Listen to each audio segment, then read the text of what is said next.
Alright guys, it's been a little while. I was on a brief vacation to Santa Fe. We celebrated my grandparents' 60th wedding anniversary. And I got back, kind of getting back in the swing of things at work.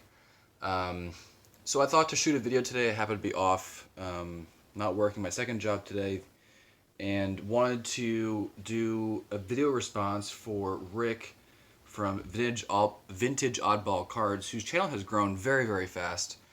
Rick, congratulations on 300. That's a great milestone for the length of time you've been on YouTube. I very much enjoy your channel because you bring light to a lot of vintage issues that I've never heard of, and I'm sure other people haven't either.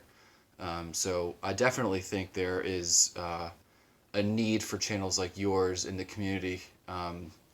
And he wants us to show and kind of talk about miscut or incredibly off-center cards in our collection. So I'll start by showing them, and then I'll kind of recap with a brief discussion. But first, I opened my rookie card explosion box the other day, and the highlight was this really nice Yadier Molina from 2004 Topps. This was definitely like one of the first products I opened when I started collecting when I was 14. And never pulled a Yachty. This one's not grade worthy, but still a really cool card, so wanted to show that for what it's worth. First card I can show. I showed the other one that I have in my last video. This is the 19. I wouldn't consider this miscut, but it's off center. A 1936 Gotti wide pen Type 2. This is again a premium that kids or individuals could redeem when turning in gum wrappers. The Type 2 is different from Type 3 because it is bordered. But as you can kind of see, top to bottom and left to right is certainly challenged here. But the card is so rare that nearly any condition I would accept it. And the same goes for this card here too.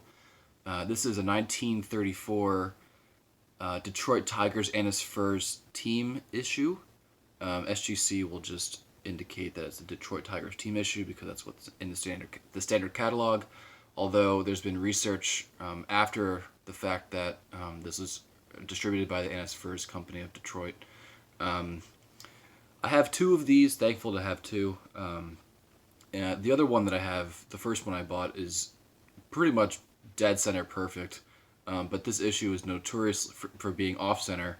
And as you can tell, the borders on the left and right margins are quite narrow.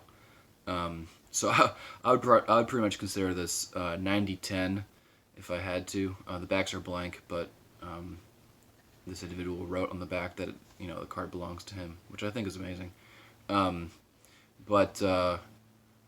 As you can clearly see, this card otherwise is impossible. So just like the Type 2, but more so with the Annis Furs, in any suitable condition, the card needs to be purchased because the opportunity to see one again is so few and far between. This happens to be the best 34 Goudy rookie card in my collection. It also happens to be the most off-center of all of them. Otherwise, the card is incredible. But this is probably like 80-20 or 85-15. The backs are equally kind of as off-center as the front. You'll see the back in 34 Goudy is more off-center than the front more often than not. Even if the front is centered, the back is normally off-centered. I may get this reholder down the road. I hate these old SGC like gold stickers they put here, and I think this would just look nice in the new holder. But that's a project down the road. This was the first 1946 to 1947 Propaganda Montiel. Probably butchered that Spanish pronunciation there, but you can see actually evidence of a second card on the sheet. This one is so miscut. SGC was actually doing me a huge favor by giving this numerical grade. They were uncertain that they would give it a numerical grade at all, but thankfully they came through on this one. This I bought when I was like back in college, maybe in 2011. The back though is, as you can see, centered much better than the front, so just kind of shows the printing quality and attention to detail that some of these companies had back in the mid 20th century. This card is quite rare too. It's very delicate and very fragile. I have another one that it's a 1.5, but has a large stain. And John Mangini's spoken about this issue before too. Very, very tough card to find. One they've had to cross, the border from outside of Cuba into the U.S. And then to survive with a very thin paper stock. So thankful to have this in my collection for sure. The last card I'm going to show, and I guess there's a theme here. This is the 1939 Play Ball sample card. I don't know who spoke about this. Oh, it was Sean Tiefert who showed his sample card, which is much better centered than mine.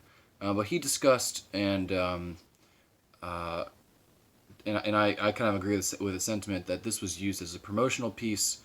You can see on the back, it's a stamp kind of advertising the set. The back though, sorry about that glare. The back though is also off-centered. You'll see you don't see these often whatsoever, but when you do see them, they are not often found centered. This is actually the only Play Ball sample card that I have, and SGC authenticated it. It was originally a BVG 1.5, but SGC couldn't wrap their heads around the fact that it's a promotional piece, and so they did not numerically grade it, which is fine. I know the card's real. But I guess the theme of this video is, for me in my collection, I kind of tried to avoid miscut cards. I prefer a card that at least has decent centering, but I will make that sacrifice if the card is ungodly rare and something that I really need to add to my collection. I really went through all of my vintage slabs, and these were the 5 cards that I identified, that were miscut or otherwise off-centered greatly. So, Rick, thank you for bringing attention to these cards, because I think they do have a place in the hobby.